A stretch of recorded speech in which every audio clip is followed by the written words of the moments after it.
You want to get introspective? Let's get introspective. How did that loneliness smile all the time? This spurred from a conversation I had with my therapist this morning, and now I'm going to overshare on the internet. When I was in high school, I was in theater class, and we were all sitting in the lobby of my school's auditorium. We were like sitting in a circle, and we were discussing the town fair that was going to be happening like that week or that night or something. And one of my classmates turned to me and said, I don't want you to take this the wrong way, but I've always kind of seen you as somebody who was too cool to go to the fair. This was not true, but it was a compliment at the time because I liked the fact that I gave off an air that I was mysterious and too cool for frivolous things like fairs, and I fancied myself my high school's Daria. And I mean, I wore the same green jacket and combat boots every day. I just didn't get the glasses till college. But the dry humor and the one-liners, those were there. So now I'm 23. I have never been in a romantic relationship. I used to think it was because I was a late bloomer, but turns out I'm just not interested in. Did I not mention that? Hold on. Bought this ages ago and I've done nothing with it.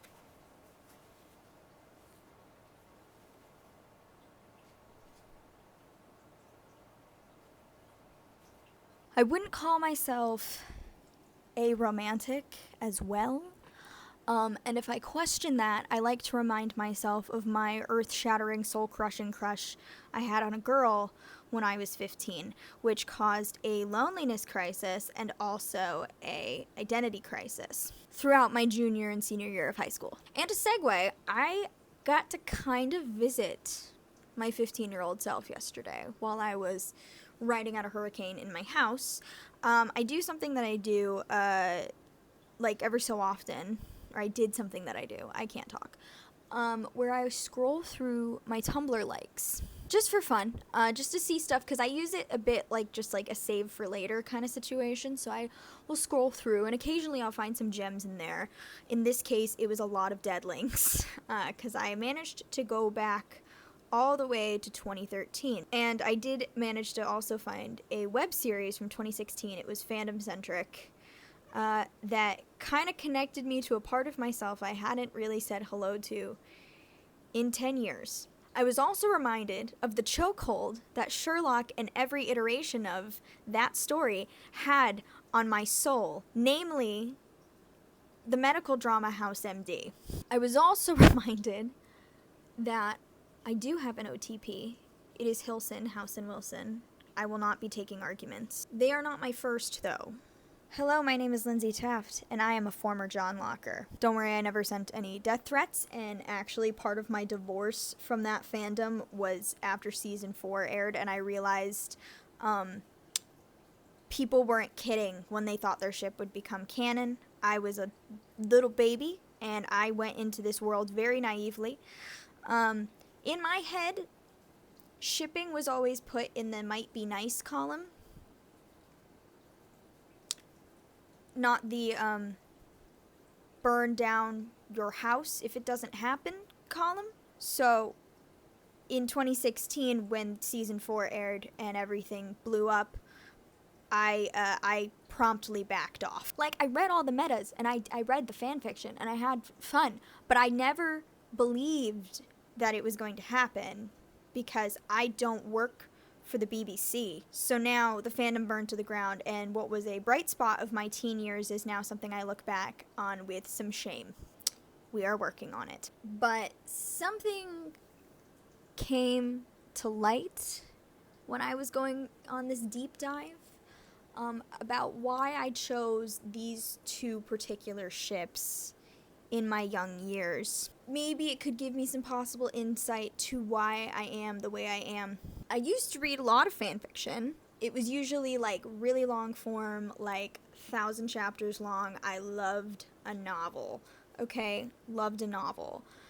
I liked being able to just, like, read about the characters when I couldn't watch them on TV. So I could, like, have the fan fiction downloaded at school and read it on my iPad like a Kindle book. These weren't ever necessarily in the smut category. They'd have their moments, and I'd scroll very quickly or skim past those moments to avoid a very uncomfortable feeling in my stomach. Why am I bringing up smut fan fiction?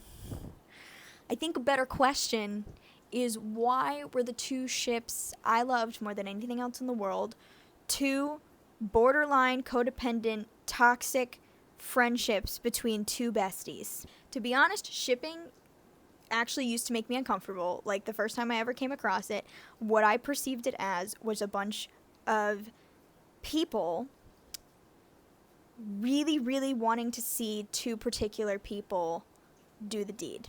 And I didn't get the obsession. I didn't understand why they wanted to see these people so bad. What I didn't realize at the time is that usually it has to do more with chemistry and connection. But I was, again, a baby, did not understand. When you have little to no desire to be physical with a person, or even discuss being physical with a person, or listen to other people discuss being physical with a person, it's kind of alienating. And when physical intimacy continually gets tied together with romance, it's a bit alienating. And I mean this on both sides. And that means the straight end and the LGBTQIA end. When I was 12, the version of myself that I picture whenever I try to achieve something, because she is who I'm doing everything for, all I wanted was to be in love.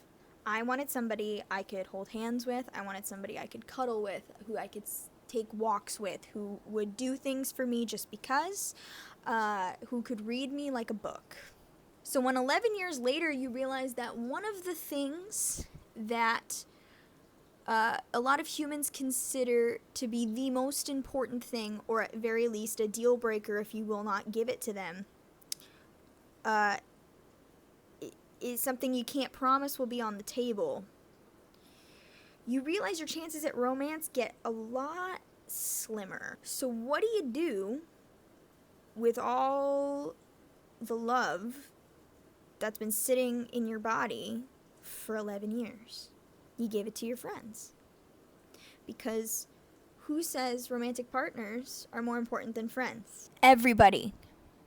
Everybody. The TV, the movies, everybody. Even if they don't say that directly, you see it come out when your friends get into a long-term relationship.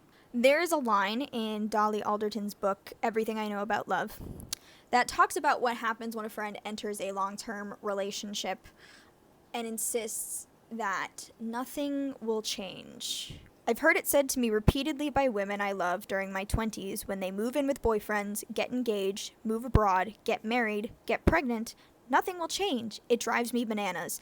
Everything will change. Everything will change.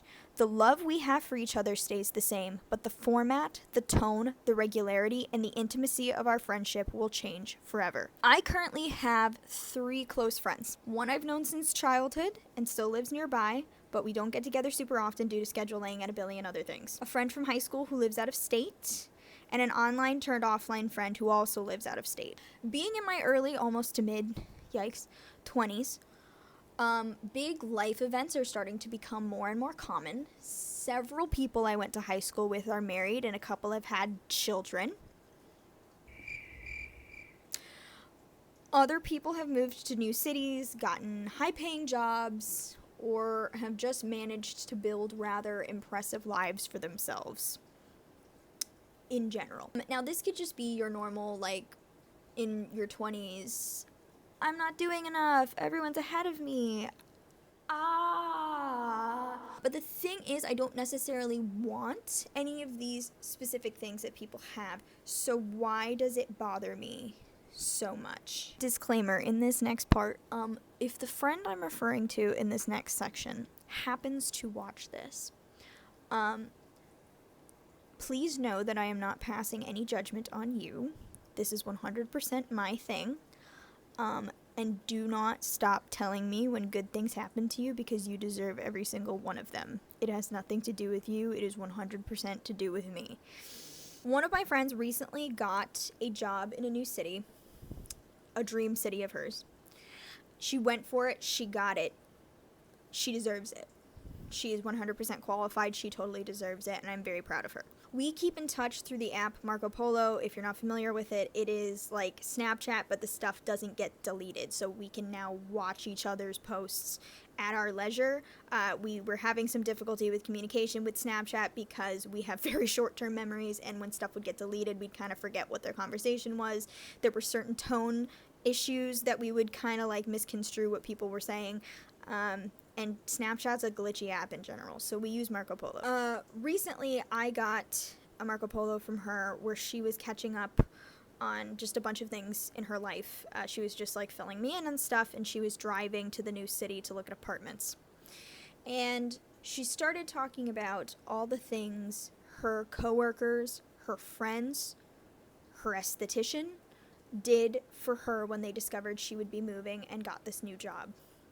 Like parties, presents, drinks nights, like going away, like stuff. And my friend is the most fantastic human being. She's like literal sunshine. She gives so much for everybody. And clearly the other people in her life love her as I love her. I found myself really happy for her.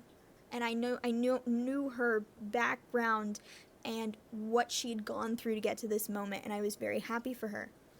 But I also found myself having to pause the video because the more I watched it, the more awful I felt about myself. I don't think it was the fact that she got a well-paying job or is getting to move to the city she's always dreamed about. My brain went to all of these physical acts of affection towards her, and my brain went, this has never happened to you. In 2020, during quarantine, I started looking up stuff about love languages because I was just, like, a lot of stuff I was watching and listening to kept mentioning love languages, so I wanted to know what mine were. So I found a quiz online, and I took it, and it gave me 2. The first of which I was humiliated to read because it was gifts. My love language is gifts. Like, I want gifts. And I hate that it's called that. I think it should be physical tokens of affection. I think that's what it should be called, because I'm not asking for a $3,000 Cartier ring to prove your affection for me. That's not it. I'm talking about how when a coworker offered to buy me a donut or a smoothie from down the road, I started crying. The big thing was, it's a physical thing that I can see that says, I was out, I saw it, I thought of you, and then I acted on it. I suppose this is one of my love languages, because 1, it means I exist in people's heads when I'm not present, which is a big thing I have anxiety about. I feel like I disappear from existence when I am not in eye view of somebody. And 2, somebody kept me in their brain long enough to do something, and I wasn't present, and they did something for me, and I wasn't there, and I didn't ask for it. My second love language is quality time, and that 100% made sense. I love spending time one-on-one with my friends. I also like hanging out with them together, but I don't have many friends, so usually it's one-on-one. This was never a problem in middle school or high school. I usually ended up, I don't know how, I'd end up in like groups of 3 all the time. Like, I was always like, had a friend group with like 2 other people in it, or 4 other people. Like, it was always like a foursome or a threesome. This was never a problem because you're thrown together every single day. It was only when I switched high schools in my junior year that I was separated from a lot of people I connected with, because at my first high school I had a lot of friends, and at the second high school I kind of just drifted from group to group and didn't have anything I considered solid or tangible. So it was the first time I started to experience any kind of like separation anxiety or loneliness or what I perceived to be neglect. This was definitely the first time I sat and like felt like loneliness in my soul. And then obviously when you leave a place, those people expand out into other circles, and my closest friend there ended up hanging out with a bunch of people who I didn't really have a lot in common with, and she was building a life separate from mine, which is like fine and normal, and like it happens. Like, I'm not mad about it. At the time I think I was mad about it, but I was also like 16 and like irrational, and I'd constantly be obsessed with the next time I could see my friends. I would count the days, the hours, like the weeks, and it was obsessive and it felt wrong. As an adult and going off to college, I also developed a close friendship with somebody right out of the gate. And we definitely saw eye to eye on a lot of things, and I do think we were maybe a little too similar, which ended up being our downfall later. Eventually, I was spending a lot of time alone, and they had a much easier time getting involved with stuff around campus. I had a very hard time getting involved in group activities. This goes back to the whole fascination I have with the two codependent besties. Both of these TV shows, it's a Sherlock and Watson dynamic, and I always related to the Sherlock end of things because I felt socially I was lacking, and I was a little bit inexperienced in a lot of areas. So I was able to empathize with some very strange people who felt like they were lucky enough to have like a normal person want to hang out with them, but they were also the only meaningful connection they had. So that puts a lot of pressure on that person. This friendship I'm describing did end up going down in flames. It became very toxic. We were awful to each other.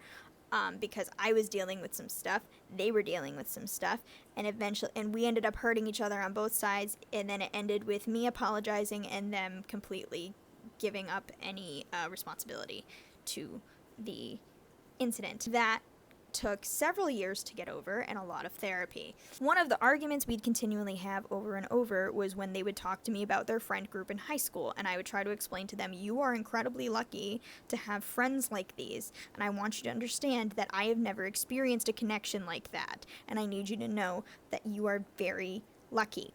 She would perceive this as me dismissing anything bad that's ever happened in her life ever, not what was happening. Communication skills were something I learned later. Moving into my later adult life, when I left college, started like repairing a lot of the damage that was done there. My two friends, I hadn't met the third online friend yet. My two friends were still in school, and they were nearby. Or one of them was taking a gap year and one of them was still in school nearby. It was junior year, which means it wasn't like super dire quite yet, like senior year is. So there was a little bit more free time to go around, and I got to hang out with them pretty regularly. I got to go on like day trips with them. We did a lot of road trips, and I was finally feeling like I was connecting with the world again. I didn't feel so lonely, because that visceral loneliness did follow me to college, and it got 10 times worse. And I was like, yeah, this is great. I'm seeing friends regularly. I have a steady job. I'm self-regulating. I'm not like losing my mind anymore. And senior year hit, and everybody disappeared. I had a I don't want to say 9 to 5 because it was like 7 to 3. I was up really early in the morning.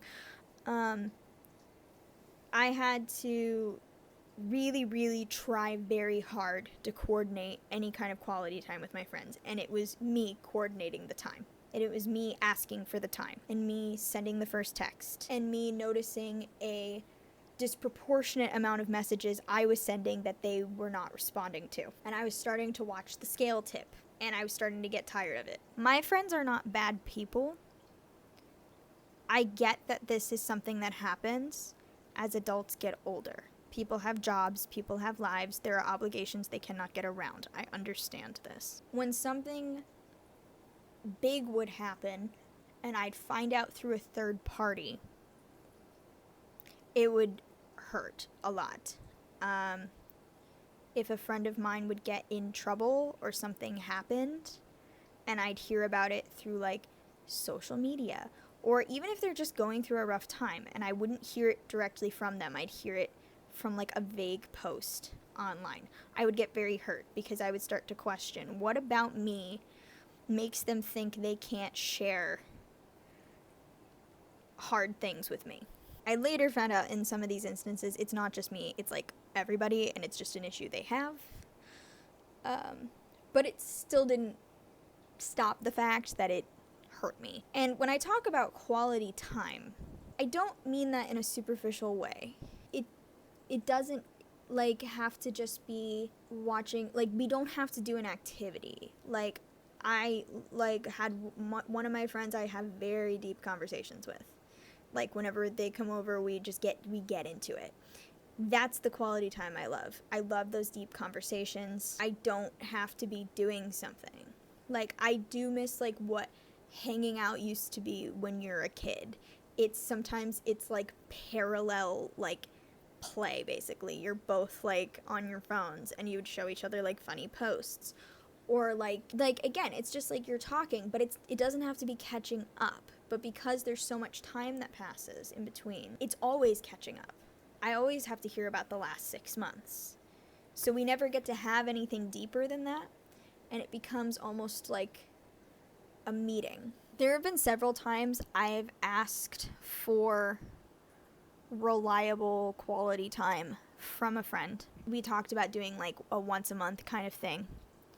Now that all of my friends are like in different states, that becomes a bit harder. In quarantine it was worse because we're all at home, and I would see friends of mine doing these Zoom events and stuff like that, and I wasn't doing anything. My social isolation really became social isolation. Like I wasn't talking with anybody, and like text messages weren't cutting it, and like Snapchats were not cutting it. I was like, I had to like really work hard to get a FaceTime on the books, and I got so sick of it.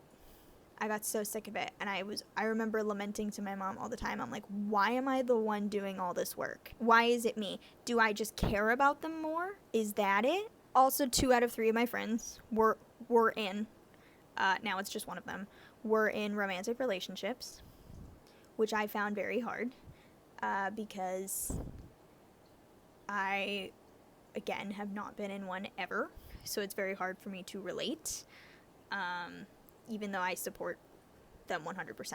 Also, I won't say which one, I did have a major crush on one of my friends at one point, so sometimes it is a little tough to watch them date, even if I don't feel that way anymore. It's still a little bit hard to watch when they like go on dates or hook up with people. And by the way, they do know about the crush and everything. I was actually like, we had a discussion and I was let down. That's what happened. We are still friends. It is fine. But I can't say it like disappears. I can't say that like event goes away. So we get to this morning. We've been in a panini for 18 months.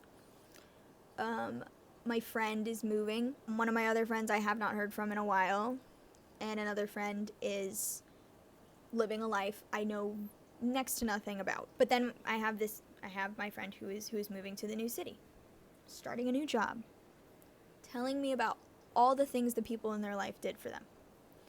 And all my brain can think to say is, no one ever did that for you. Which, for one thing, like, again, my friends are not bad people. But I was talking to my mom about it and my therapist, and I said, there's something about the grand gesture.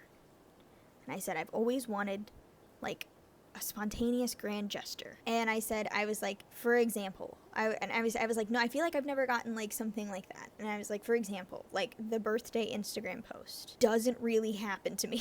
But I see it done, and my friends do it for other people, but they do not do it for me. This is not me like calling out anybody. Oh my god, this is not a call out video. I'm explaining a point. The birthday post. I was like, originally I was like, I don't think it's the public nature of it. I think it's the tangible nature of it that I'm like, this person loves me. Here's a thing that proves it. And then in therapy, I was like, actually, it might be the public aspect of it, because it would be nice to have someone publicly acknowledge that they love me. We're not crying right now. So we talked about love languages and stuff like that, and she's talking about how, like, and I asked, like, did I give off a vibe that that's maybe not something that I want? Have I, like, expressed maybe inadvertently that maybe, like, a very large expression of affection is something I don't personally like? Because she said to me, she's like, sometimes people aren't wild about celebrating their birthdays in any big way, so people won't. In my head, in my wildest fantasies, if I had enough friends, I would love a surprise party. That's something that's never happened to me. I'd love a surprise party. And it, like things like that, like the spontaneity of it. And she's like, maybe you need to communicate what you actually want. I don't want them doing it because I asked for it. I want them doing it because they like me. And she's like, well, don't outright say, like, I want you to make this post on my birthday, like, or you don't like me. She's like, that's awful. But maybe, like, talk about the things that you like that make you feel loved. She said, also, your love languages are not their love languages. So what you might feel as above and beyond may just be run of the mill for them. So in my last vlog, I was writing letters to my friends. Sometimes I get letters back, but sometimes I feel like I'm the one doing the majority of the letter writing. And I think, part of it is because I just like doing it. But the other thing is I have a lot of free time. I am one of my friends with the most free time. So sometimes I worry that I'm doing all this physical, affectionate stuff because I have nothing better to do. And maybe it wouldn't bug me so much if maybe I had more things to do with my life than go to work, come home, and I don't know, do what exactly. I'm the one doing all the scheduling because I have the time to do the scheduling. I'm the one getting the concert tickets on the pre-sale because I have the time to get the concert tickets on the pre-sale. I also offer. I don't have to do those things. I'm not saying, like, I'm forced to. I'm just like, after a while, I'm just like, I'm putting a lot of work in, and I'm wondering if maybe it's because I have nothing else going on in my life that I am free to make elaborate letters and buy concert tickets and send my friends, like, videos and memes that make me think of them, which used to be a two-way street when I was in high school, but now feels very one-sided. And I also start to wonder if maybe I'm holding on to a childhood definition of friendship before, romantic interests come into play, that maybe I should let go of because everybody else has. I sometimes worry I give off a very intense, very aloof aura. I think that's the word. Like, again, I'm too cool to go to the fair. So here we are, 23, soon to be 24, in less than 2 months. Oh my god. 3 friends, never been in a romantic relationship, would like to be. I'd like to know what that connection feels like. I would like to die and know what that feels like. One last anecdote. Sophomore year of college, I lived with 3 other girls, all of whom were in some form of a relationship. One of them would not admit it, but they were in a freaking relationship. One of them had their boyfriend visiting, the other one, the boyfriend was over as well, and the third one had her male love interest visiting, and I was just there. And they're all doing, whatever, they're being cute, whispering sweet nothings into each other's ears. And I'm watching all of this, and all of a sudden I get this, like, feeling in my chest like I'm going to explode. So I leave the hall without my key, by the way. I had to, like, get let in later. Like, I did not bring my key with me, and I take my phone outside, and I go onto the quad because that was the only place there was any freaking service on that school, and I call my high school friend. And I am sobbing so hard I can't breathe. And she's like, what's wrong? And I say, everyone has a person but me. And I lost it. I was like, everybody has a person but me. And my friend on the line said, like, I'll be your person. I'll be your person.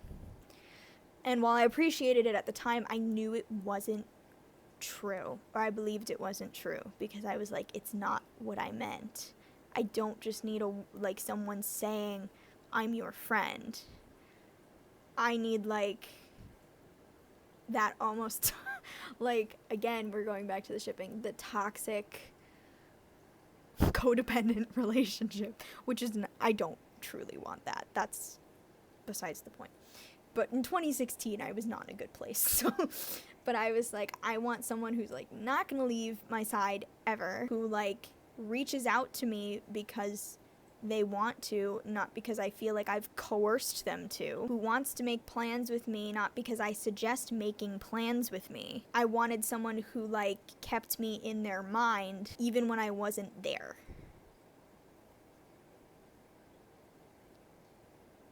So why are we doing this?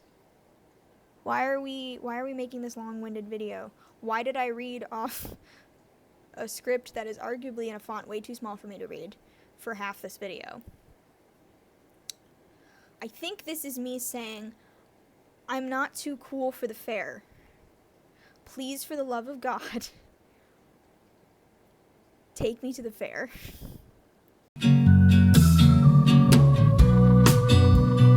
How did that loneliness smile all the time?